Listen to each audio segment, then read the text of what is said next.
that mirror. Now tell me who's the fairest? Is it you? Is it you? Is it me? Is it me? Say it's us, and I'll agree, baby. Jump in the Cadillac, girl, let's get some. Hai Arubun, hari ini kami sedang berada di peternakan jangkrik Pak Iwan. Peternakan jangkrik Pak Iwan berada di Patumbak, Pasar 5. Dengar gak sih itu suara apa? Kayaknya jangkrik-jangkrik yang di dalam udah gak sabar deh buat kenalan sama kita. Ayo kita eksplorasi.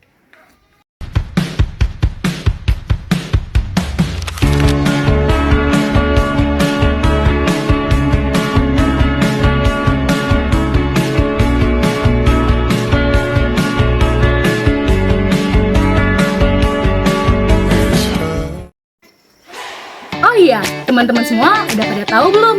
Kalau ternyata jangkrik ini sudah dimanfaatkan manusia selama jutaan tahun yang lalu loh. Bahkan di Cina sendiri, jangkrik merupakan simbol keberuntungan. Sedangkan di negara Thailand dan Indonesia, jangkrik diternak untuk memiliki nilai yang ekonomis, yaitu bisa dijual anakannya, telurnya, induknya untuk mendapatkan penghasilan. Di video kali ini, kita akan membahas bagaimana peternakan jangkrik dan juga bagaimana sistematika di peternakan ini. Simak videonya baik-baik ya, kita bakal seru-seruan bareng di sini. Halo semuanya, di sini kita melihat semua jangkrik. Jangkrik ini namanya jangkrik madu. Mengapa disebut jangkrik madu? Karena mirip seperti madu. Mengapa Pak Iwan beternak jangkrik madu ini? Karena jual harganya ekonomis, pemasarannya terjamin, dan coraknya indah. Oh iya, nama latin jangkrik madu ini yaitu Gryllus mitratus atau Aceta domesticus. Dan ini adalah kandang untuk jangkrik, yang dimana bahannya terbuat dari triplex, yang di dalamnya ada lakban untuk berfungsi untuk agar jangkriknya tidak kabur. Lalu setelah itu di kaki kandang itu ada oli agar semut tidak naik. Dan di kandang ini adalah untuk penetasan telur. Dan yang di sana itu untuk anakan. Dan yang di sini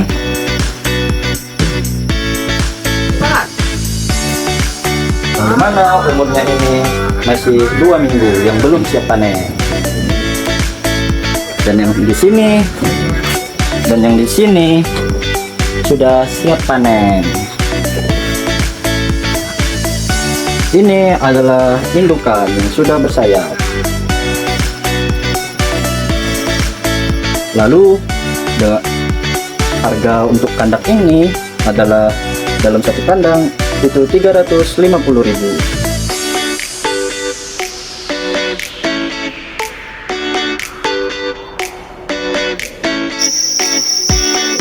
Nah, kalian pada bingung nggak sih bagian eksternal dari jangkrik ini?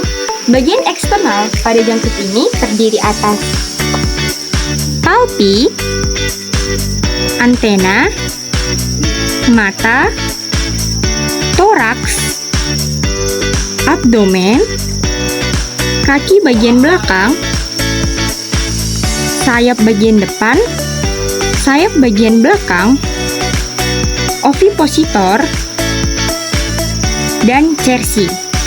Lalu, apa sih bedanya jangkrik betina dan jangkrik jantan?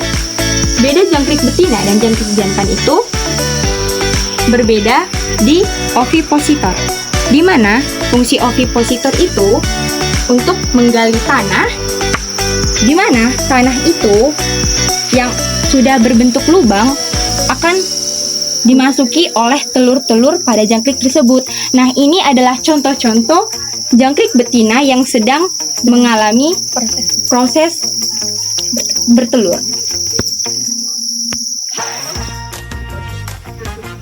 Nah, dari tadi kita udah lihat kan banyak banget jangkrik di sini. Di sini ada, di sini ada. Nah, kalian bingung nggak sih awalnya gimana Pak Iwan bisa punya ternak jangkrik sebanyak ini? Nah, pertamanya Pak Iwan beli telur jangkrik yang ditetaskan sendiri. Persentase penetasan jangkrik ini mencapai 80%. Setelah tadi telurnya telah menetas dan sudah menjadi indukan,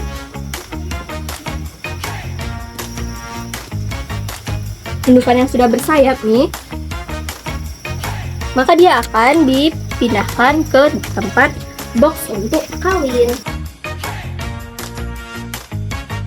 Media telurnya adalah pasir. Nih, pasir. Setelah dia sudah bertelur, setelah 7 hari di dalam telur ini untuk menjaga kelembapan telurnya, dia akan dipindahkan ke box khusus telur, box penetasan.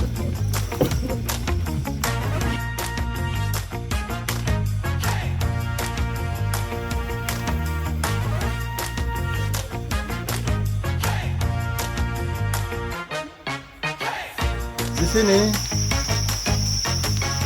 ya, contoh makanan jangkrik madu ini, daun ubi untuk jangkrik yang masih kecil, kalau batangnya untuk jangkrik yang dewasa.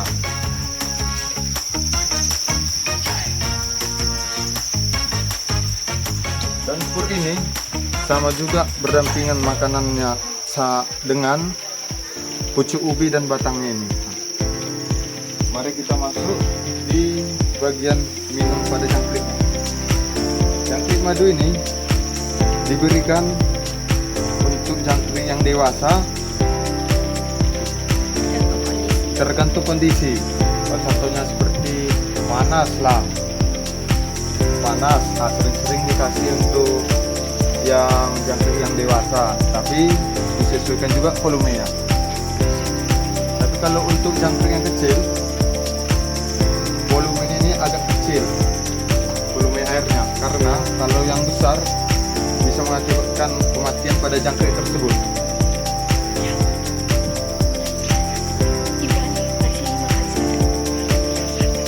Biasanya pada biasanya Pak Iwan ini memberikan minumnya 5 kali sehari.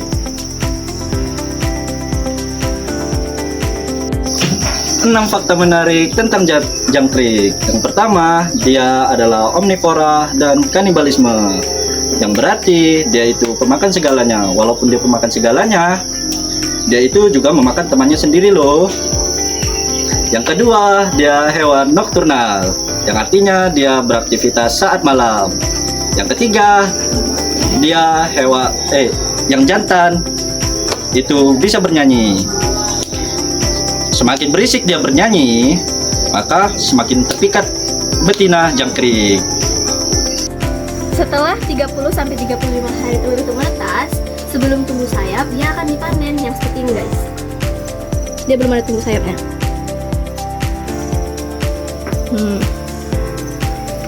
Setelah itu dia akan dipanen. Nah, jika dia terlanjur tumbuh sayap sama Pak Iwan, dia akan dijadikan sebagai indukan. Nah, kalau kalian penasaran gimana sih cara panennya? Nah, ini yang kayak tempat teori ini, yang kayak gini itu akan diangkat, terus dimasukkan ke dalam toples gitu ya. Nah, setelah kurang lebih dari 5 tahun beternak, tentu saja Pak Iwan menemukan permasalahan yang ada di peternakan jangkriknya. Permasalahan yang paling sering ditemukan oleh Pak Iwan adalah berkaitan dengan suhu peternakan dan juga hama-hama yang ada di peternakan. Nah, untuk suhu seperti yang kita ketahui bahwa Indonesia merupakan negara tropis yang dimana jika suhu ekstrim panas itu bisa berpengaruh pada jangkrik-jangkrik Pak Iwan.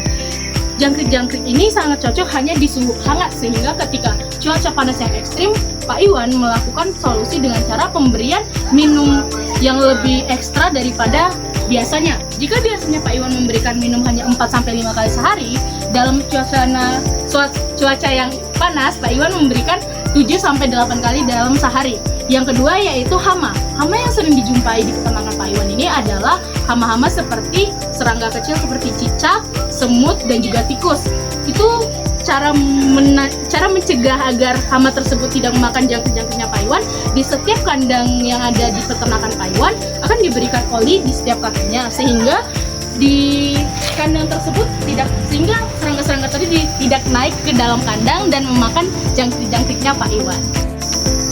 Data unik jangkrik selanjutnya, suara bunyi dari jangkrik itu berasal dari gesekan sayapnya yang menandakan bahwa dia siap kawin kalau dia memberikan suaranya.